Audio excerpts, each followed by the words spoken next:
And so when I write these books, I want books with rich characters and experiences that embeds learning, that not just the children take away something, but the parents also learn. Because how best can you encourage parents to read, or grandparents or adults to read with children, unless there is something that they also connect to and they want to see, whoa, what's happening next? What's Dee Dee up to next? And so I would do these volunteer activities where I would bring in various type of medical things and surgical things and bring the kids through the connection between science and everyday life. And so one day I had ordered this bunch of cow hearts because I wanted the girls, and this was all girls, I wanted the girls to be able to understand the circulatory system and do this cow heart dissection. And, I wrestled with how am I going to make this really simple? And so I came up with this analogy that the circulatory system is Wait a minute. Did you say cow hearts? Welcome to Sundays with Vernā. We are going to be blessed today with a conversation with Dr. Oneeka Williams, who is also known as the Positive Health Doc. She is a Harvard Medical School trained urologic surgeon, an award-winning author, trailblazing visionary who uses her creativity and her experience and her expertise to care for patients and to positively educate and advocate for girls and underrepresented children. So welcome to Sundays with Vernā, Oneeka. Thank you so much, Vernā. It is such a treat to be here with you. And your audience, goodness. Thank you. I'm so excited for them to find out all the fabulous things you're doing. But let's just start with your day job. Okay. So you're a Harvard trained surgeon and your area of expertise is female urology, right? Is that right? So female and general urology. Okay, so female and general. I enjoy the gamut, but there's such a dearth of women urologic surgeons who can really attend to the sensitive needs of women that I am very adept and well-trained in providing female urologic services as well. And for those who don't know what your urology or can't pronounce it like me, can you just fill us in a little bit? So I always tell people that everything to do with your ability to urinate, to pee, is kind of what we do. We're the surgeons who take care of the genitourinary tract. And so that starts in the kidneys, down through the ureters, which is the tube that connects the kidney to the bladder, and then all of the pelvic floor structures, both in men and women. So anything that's a genital or urinary related, we are the surgeons who will address your issues. The great thing about urology is that whereas we are trained as surgeons, there's so many other kind of medical non-surgical things that also affect populations, and so we take care of those. So it's a really nice spectrum of surgery, but also kind of consistent, ongoing patient care, dealing with kind of some non-surgical issues that relate to anything with the pee and the genitals. I like that. You're very clear about that. I have to say, I'm wondering about your origin story, like what your background is and how you ultimately decided this would be your area of expertise. Yeah, it's a fascinating story, I think, because I actually was born in Guyana, and then our family moved to Barbados when I was around 11. And my mom, who's a science teacher, had always wanted to be a doctor, but her family couldn't afford to send her to medical school. So she became this amazing science teacher. But what that meant for us is we grew up immersed in so many things related to science that I developed a natural love for it. When we moved from Guyana to Barbados, my brother and I have a twin brother, Hubert Jr., we went to schools that were sister and brother school. I went to an all-girls school. He went to the brother all-boys school. And I had this kind of epiphany when I was about 12, 13. In the classroom, one of the girls had ripped her earrings out of her ear. She was bleeding. Everybody was scattering in the opposite direction to her. And I was actually running towards her. And as I just helped her, and of course, now as I tell the story, it was like gallons of pints of blood just like gushing everywhere. But as I helped her, I just had this feeling like this is what I want to do with my life. So Wow. I, kind of dug, what do I need to do? And come to find out, I needed physics as a subject to be able to meet the prerequisites for medical school in the Caribbean. And lo and behold, the girls' school did not offer physics. They had decided girls were not good at physics, and so they weren't going to offer it as a subject. So there was the first time I had encountered this gender barrier, because my brother and I, we were lockstep doing all the things together. And now all of a sudden, because I was a girl, I couldn't do physics. So my parents, and of course my mother, who was like, I am not going to be denied another generation of not being able to pursue their dreams. She and my dad really advocated at the Ministry of Education. And the solution was that I would transfer to the all boys school as the first girl entering an all boys high school, not just to do physics, but to complete the rest of my education. And so that origin story really deeply embedded in me the belief, number one, in how important advocacy is. Number two, that, there's always a solution. And number three, even if you're kind of the Lone Ranger out there, you can find these ways of, finding allies, and then finding the similarities and the bridges that made that experience probably one of the most transformative experience. And in addition, it opened up doors for other girls who then wanted to do physics to begin to meander into the all-boys school. So fast forward, I left Barbados, then went up to Hopkins as a biophysics major. So the same physics that I didn't believe girls could do. Here I was as my major, went on to Harvard for medical school.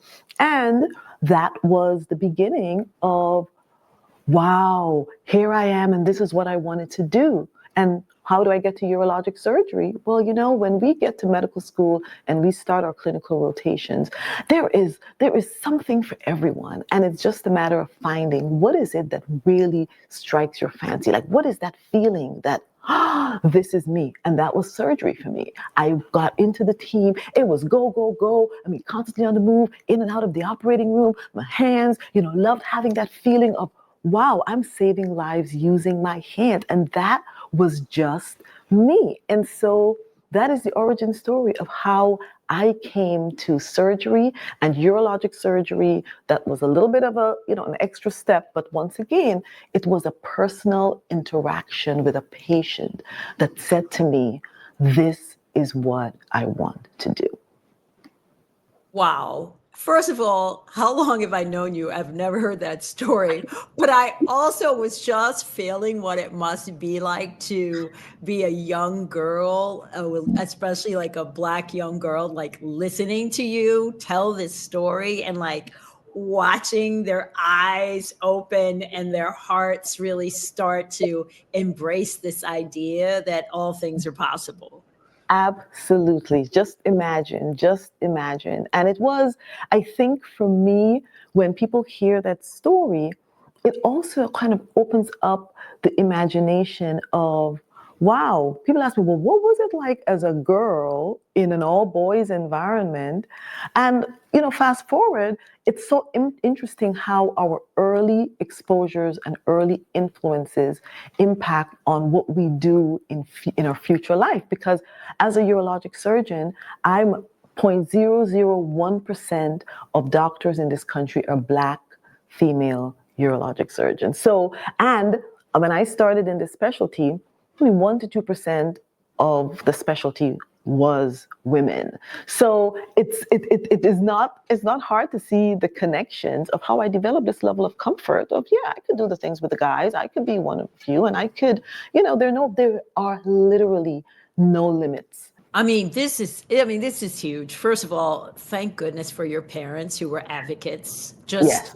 And parents, just remember that you make such a difference in your belief in your own kid and what you're willing to do as far as advocacy is concerned, because without that advocacy, often things just continue as they have been, excluding like people who are incredibly talented and should have access to opportunity, right? And then also, like, I love this idea that maybe an uncomfortable situation serves you well in the future, because you're like, so what? I'm the only Black woman urologist. I've been hanging out as the only for a really long time. I've got this. The funny thing, you've hit the nail on the head, Vernā. And the funny thing is, for me, I mean, being a woman in urology, you really have to be prepared to have a thick skin and just kind of, be able to kind of shift for you to actually define the perspective and for you to control the power in the room. And so many times, guys will kind of say off-color things, either because they're uncomfortable or they're trying to make a joke that somehow because, that usual kind of man thing where they're, trying to kind of set the dynamic. Like, yeah, no, No, we that's don't. not me. No, because you're not going to intimidate. I am not intimidated. There's nothing that you could say to me that's going to shock me, and that I will not be able to turn it into and diffuse the situation and be able to kind of find a levity in it, but still set the boundary around, okay, this is what we're going to accept, and this is what it's a little too far, but I'm going to rein you back in a kind way, but a firm way. And that's kind of that's what I learned in an all-boys school. And, there are times when I'm doing some very sensitive things, when it'll feel kind of like a parallel universe, and I think to myself, what would my mother say if she saw what I was doing right this minute? Because you just feel like, you kind of have this out of body experience. And you're just like, well, okay, then, that, back to the business at hand. But another story that I'll tell you how using humor to diffuse situations can be so important.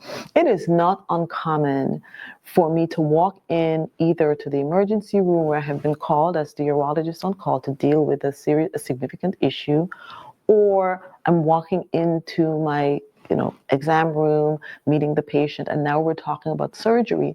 And the thing that the patient, and it's usually a white male patient who will say to me, so have you done this before? Mm-hmm. And that is something that I know riles, and early in my career would get me all indignant and just offended, like, excuse me? And so now I just say, I have actually been looking at YouTube videos for the last week on this very thing. And I really think that I got it down. I am pretty sure that I can do this. And they'll give me this horrified look. And then they'll start to like, you're joking, right? I'm like, well, when you ask silly questions, guess what? You kind of get silly answers. I love that.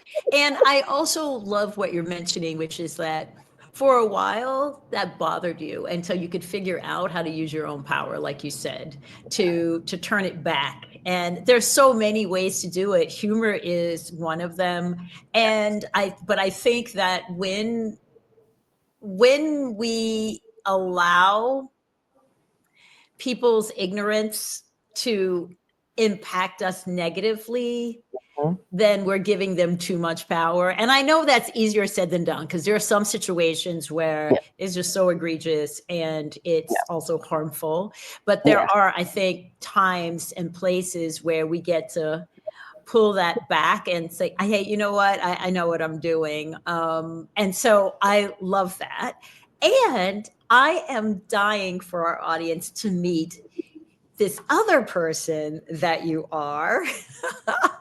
And you are Dr. Dee Dee Dynamo. And I want everyone to know who Dr. Dee Dee is and where she came from and what she does. Yeah, so Dr. Dee Dee Dynamo, I think Dr. Dee Dee Dynamo is part of all of us, lives in all of us. It's that part of us that believes we have this kind of superhero, we put on our cape and we believe that we could do anything, that whatever's coming us, hey, I got this. And relatable and fantastical. I think that we all have dreams about something that seems far-fetched or, far-reaching. And we have this belief that we could actually do something to change something, to do something big. And that's who Dr. Dee Dee Dynamo is. And I came to Dr. Dee Dee Dynamo because one of the things that was important for me as I began this journey of being the only one, the first one, because it eventually I was not the only one, but the first one, and understanding the limits that was placed on me because of my gender, I then became keenly sensitive to this issue for girls, and especially girls in STEM fields in science. And so I did a lot of volunteering as I went through undergraduate and medical school and residency, a little bit of a break for residency. It's hard to do a whole lot other than residency during a surgical residency. But then I began to volunteer once I had completed my residency training and was out in practice.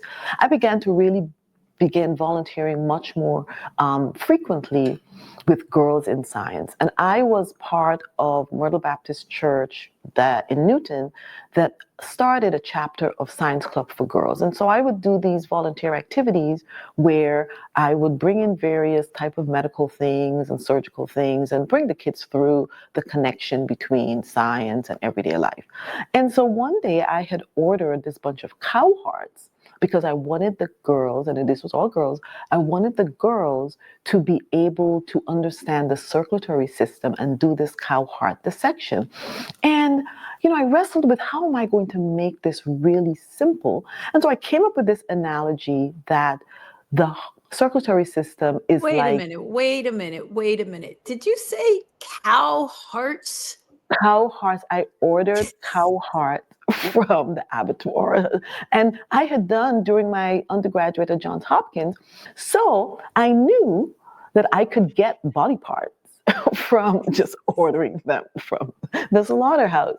So I ordered these cow hearts, and I set up this analogy where the circulatory system was like the New York subway system, and the heart was Grand Central Station. And so you could follow the rest of the analogy. The train tracks were like the blood vessels, the stations were the different organs, the little red blood cells were the cars taking people back and forth. And then the carbon dioxide and oxygen molecules were the people hopping on and off these trains.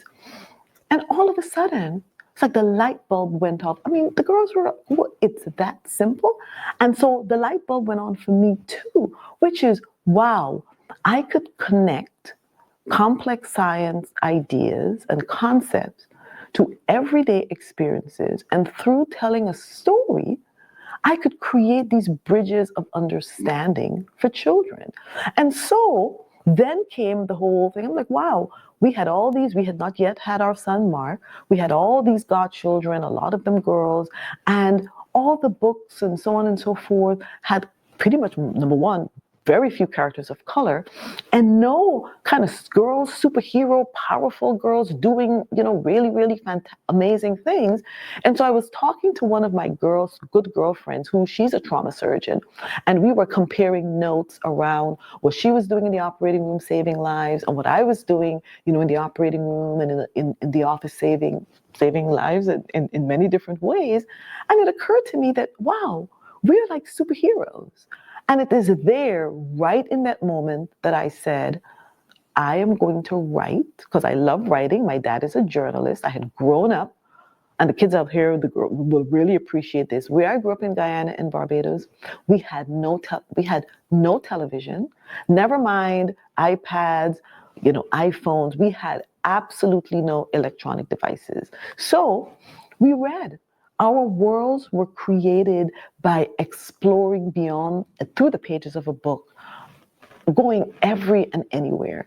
And so I then knew the spark, that just this epiphany, that I want to write books, which I love reading. I want to write books that incorporate this girl super surgeon character, writing from what I know based on my own experiences to really engage children and families in this notion that there are no limits to what you could achieve, that we can bring concepts that get you excited about reading and get you excited about science and create these intersections where you can find the commonality among, each person has a touch point in Dee Dee's life and in the books. It creates these points of intersection that help us, similar to my experience at the all-boys school, to find the commonalities, then the similarities that bring us together, and then to appreciate the differences that then create this world of expanding understanding and exposure,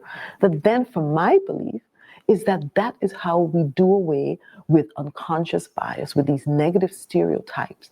We create these common points of experience where it's all about the experience, and the characters become so much a part of the experience that it's not a surprise that there's a black girl saving Pluto, black girl super surgeon, saving the ice worms in the glaciers in Alaska. It is not a stretch. And what I love about having created this Dee Dee Dynamo world is that, I'll give you a classic example. I walked into my optometrist exam early at the end of last year, and she is from Korea. She has two cute little boys. And I had given her the little board book version of Dr. Dee Dee Dynamo's Iceworm Intervention, which is a book on climate change and these little known ice worms in the glaciers. And I'd given her about 2 years before my visit in December. And I walked in, her boys are 2 and 3, and she said, I am so tired of Dr. Dee Dee Dynamo's Iceworm Intervention. She said these boys, for the last 2 years, at least 3 times a week, out of the hundreds of books that they have on their bookshelves, they choose Dr. Dee Dee Dynamo's Iceworm Intervention. They know it word for word, and they want her to read it to them over and over and over again. And I get that story from black girls, black boys, Asian girls, Indian girls, white boys, it is a book that transcends these, what people think defines in a negative way the differences, and brings us together to a level where the value of our differences fused with our similarities basically creates these supernatural abilities of what we can do to change the world. Oh my goodness, this is so powerful. I am so grateful. I was going to ask you what's been the reaction to Dr. Dee Dee Dynamo.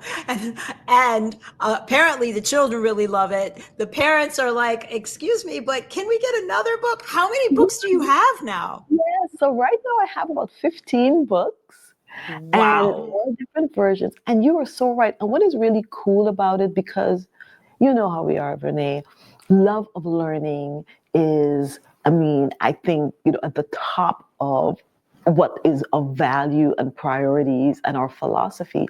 And so when I write these books, it's hard for me to just write a C-Spot Run book. Not that there's anything wrong with C-Spot Run, but I want books with rich characters and experiences that embeds learning, that not just the children take away something, but the parents also learn. Because how best can you encourage parents to read, or grandparents or adults to read with children, unless there is something that they also connect to and they want to see, whoa, what's happening next? What's Dee Dee up to next? Oh, I didn't know that about hypertension. Oh, I had no idea that Saturn and Saturn's rings were having all this going on in outer space. It really creates these fascinating experiences for everyone.